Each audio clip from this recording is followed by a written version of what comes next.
嗱，舞火龍活動嗰個期間嗰個安排，嗱，譬如好似啲幾點鐘有啲膳食啦，飲品會喺邊度啦，有咩設施啦，有啲咩裝備大家要注意噶啦。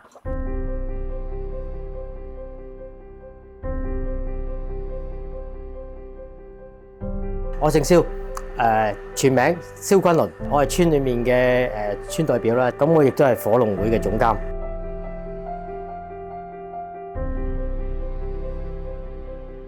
馬路唔口望入嚟，好似係個寮屋區咁。其實我哋希望個個都希望將間屋整靚佢㗎，但係佢唔準你拆咗佢重建，你只可以修補。其實我哋面臨咧就擔心一樣嘢，政府會清拆我哋條村。我又反翻轉頭問一問，究竟全香港嘅生活係咪一定要千篇一律咁樣住喺高樓大廈咧？我哋啲前輩前人喺度住咗接近300年㗎。如果政府要收薄扶林村嘅話，其實好簡單嘅啫，佢要睇下薄扶林村嗰個背景、嗰個價值。我哋唔希望用對抗，係用文化將呢一樣嘢話俾全港人聽。我哋薄扶林村有一個咁樣嘅地地道道嘅文化出嚟，有村又有火龍。有火龍就有村，可能叫做薄扶林火龍村。呢個咧就我自己諗下點樣創作嘅一條龍啦，同普通嘅龍係唔同嘅呢個。點解咧？因為咧我真係我攞俾你，我買咗一個咁樣嘅 sample 翻嚟，我就照住佢。睇下點樣，你睇個角咁樣噶嘛？哦，我要跟翻佢咁樣，係嘛？呢個龍嗰個嘴巴係咁樣，只不過呢個我係一個我自己一個創作，想整翻一個龍嘅樣出嚟嘅。跟住後邊呢啲我都未諗到點樣整。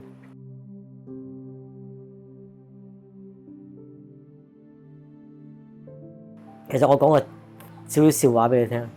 我有陣時夜晚喺度紮火龍做緊嘅時候咧，我一夜晚靜喺度嘅時候咧，我會同個火龍喺度傾偈。我直情有陣時同佢講咧，龍大哥，你要原諒一下我。點解咧？佢知佢明，我利用緊佢嚟做咩咧？利用緊佢嘅名聲嚟打出嚟，俾全香港人認識，唔係單止認識呢個火龍。等全香港人認識埋呢個薄扶林村。自從我哋申請呢個非物質文化遺產嘅項目嘅時候咧，我亦都有一個責任去將呢一個香港嘅非物質文化遺產帶俾廣大嘅市民認識。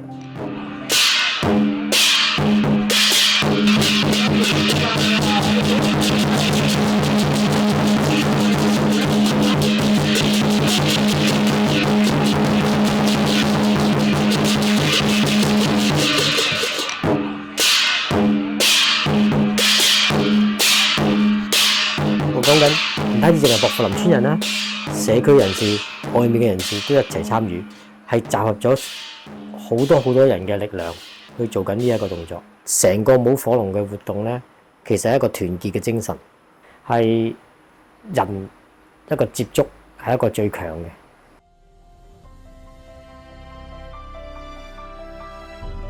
我都會老噶嘛，我都會總有一日要退落嚟噶嘛。冇人去接手嘅時候，咁點算咧？其實我都有少少擔心，唔可能自己做到100歲，亦都冇可能攬住啲嘢唔放低，呢個係唔可能嘅。